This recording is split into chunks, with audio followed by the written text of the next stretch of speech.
మకర కంటి, లక్ష్మీహారం, సహస్రనామమాల ఉత్సవమూర్తికి ఈ ఒక్క గరుడ సేవలోనే అలంకరిస్తారు. వెంకటేశ్వరుని గరుడోత్సవం అశేష ప్రజానీకానికి ఆనందాన్ని కలిగించే మహోత్సవం. సత్యం, జ్ఞానం, మోక్షం భక్తుల అన్వేషణ. ముక్తుడైన గరుత్మంతుని మార్గం భక్తులకు గొప్ప ప్రబోధం.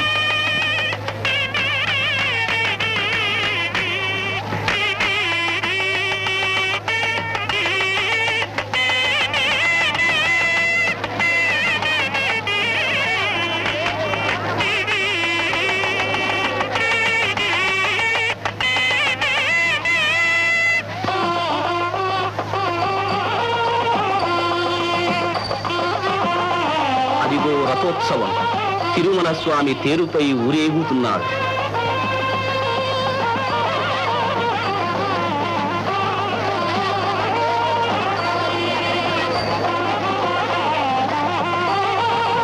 వరాహస్వామి సమక్షంలో పుష్కరిణిలో జరిగే ఈ చక్రస్నానం పరమ పవిత్రమైంది.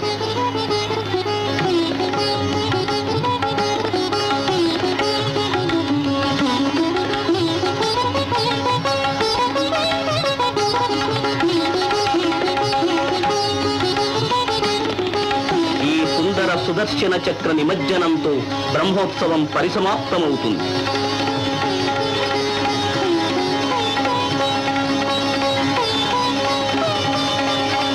స్వామి ఏకాంత సేవకు సమయమైనది.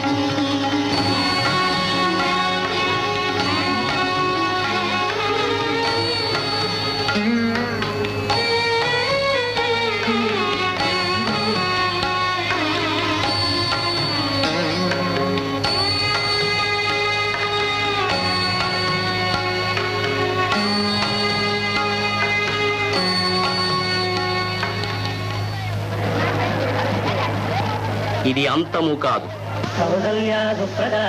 అనంతంగా సాగే పరమాత్మ తత్వం.